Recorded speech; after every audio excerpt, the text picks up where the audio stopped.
Les quotidiens israéliens consacrent bien sûr leur manchette au développement sécuritaire et à l'attaque israélienne dans la nuit de lundi à mardi contre le djihad islamique. Un coup dur au cœur de Gaza, titre ce matin en manchette le Yediot Aharonot qui nous montre des photos des 3 chefs terroristes du djihad islamique éliminés dans leur lit et une grande photo de l'un des appartements où ils se trouvaient chirurgicalement détruits. Et en sous-titre, le Yediot Aharonot énumère tous les paramètres qui ont permis la réussite de cette opération.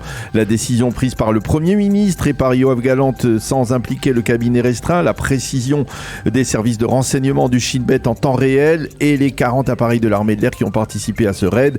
Le Yediot mentionne également que 10 civils palestiniens ont été tués lors de cette opération et que le ministère israélien de la Défense a mis en place le programme dit de Machavrouar, un brin de vent qui permet aux habitants du pourtour de la bande de Gaza d'évacuer vers le centre ou le nord du pays avant une riposte de la part des organisations terroristes.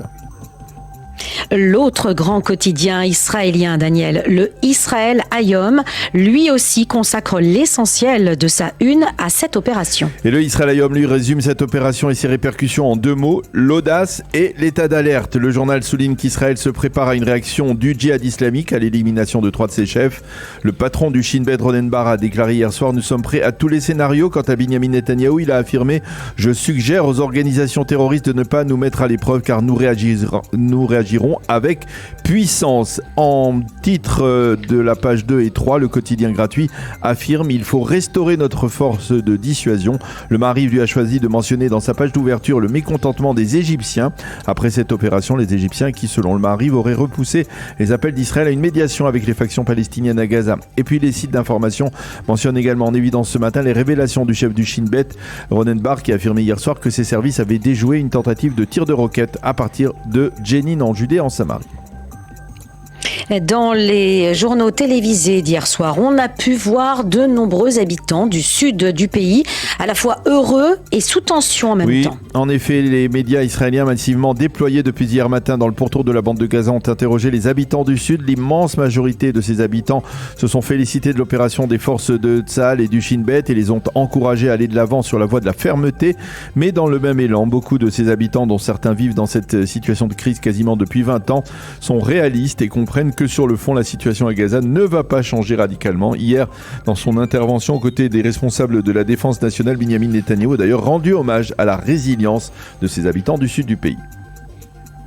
Et puis ce matin, les quotidiens israéliens et le site rappellent le drame de la famille Hatouel. Oui, effectivement, il s'agit d'un attentat qui a été commis en 2004 à l'entrée du Gush Katif. Tali Hatouel et ses 4 filles circulaient en voiture lorsqu'un terroriste palestinien a ouvert le feu dans leur direction. Tali et ses 4 filles ont été assassinées, laissant seul le mari, David Hatouel. Dans la nuit de lundi à mardi, Israël a éliminé Jihan Ghanem, l'un des 3 chefs terroristes du djihad, qui était le responsable de ce terrible attentat qui est resté gravé dans la mémoire collective d'Israël. Alors qu'écrivent ce matin, Daniel, les éditorialistes israéliens qui réagissent à cette opération? Bien, nous allons commencer par les éditorialistes du Yediot Aharonot et par Nahum Barnea qui écrit que Binyamin Netanyahou sort renforcé de l'opération de Tzahal. Son public veut le voir prendre l'initiative, décider, éliminer les méchants et vaincre. Et les sondages devraient le prouver dès la fin de la semaine. Mais il y a un mais, une confrontation militaire enferme toujours des risques, affirme Nahum Barnea. Yossi Yehoshua, le spécialiste sécuritaire du Yediot Aharonot, parle de dissuasion. Avi Sakharov, lui, se penche en particulier sur l'un des 3 chefs du djihad islamique éliminés. Il s'agit de Tarek Azzedine, qui était le responsable de nombreux attentats commis en Judée et en Samarie. La décision de l'éliminer fait passer un message: celui qui tente d'embraser la Judée et la Samarie à partir de la bande de Gaza paiera le prix lourd. Pour Giora Eiland, l'ancien général et ancien conseiller à la sécurité nationale, il ne faut pas que les éliminations ciblées ne deviennent un dossier politique. Il n'est pas nécessaire de soumettre ce genre d'opération au cabinet restreint. Il faut compter sur l'échelon professionnel. Mais Giora Eiland suggère tout de même au cabinet d'étudier une stratégie face au Hamas, par exemple, en tentant de lui proposer une carotte et pas seulement un bâton. Et puis, Daniel, quels sont les angles des éditoriaux que vous avez consultés dans le Israël Hayom et dans d'autres médias ? Bien, nous commencerons par Yoav Limor, le spécialiste sécuritaire du Israël Hayom, qui écrit qu'il faudra plus qu'une série d'éliminations réussies pour modifier la réalité à Gaza. Il est évident pour nous tous qu'au bout du compte, rien ne va changer face aux Palestiniens dans Gaza.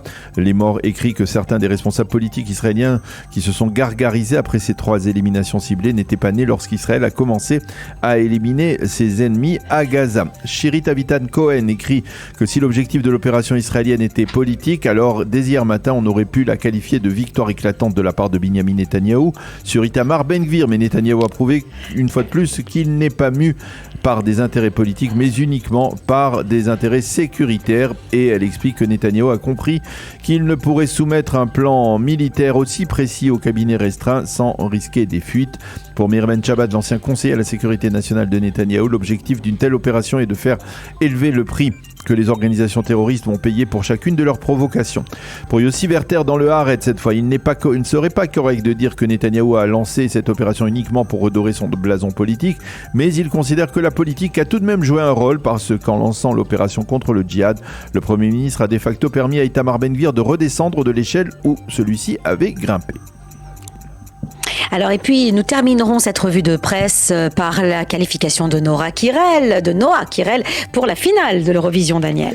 Et oui, effectivement, et pas à proprement parler une surprise, mais la prestation de la chanteuse israélienne et sa qualification pour la finale de samedi soir ont mis du baume au cœur de 2 millions d'Israéliens qui ont passé la soirée à suivre les développements sécuritaires sur leur chaîne de télévision. Les sites d'information ont couvert Noah Kirel d'éloges pour sa prestation hier soir à Liverpool. Les internautes qui parfois ont tendance à exagérer l'ont comparé à Beyoncé et à Madonna ensemble. Aviv Geffen, le célèbre chanteur, a parlé de prestations parfaites et Noah Kirel a su également faire vibrer la fibre nationale en affirmant avoir voulu apporter du réconfort aux Israéliens en cette période.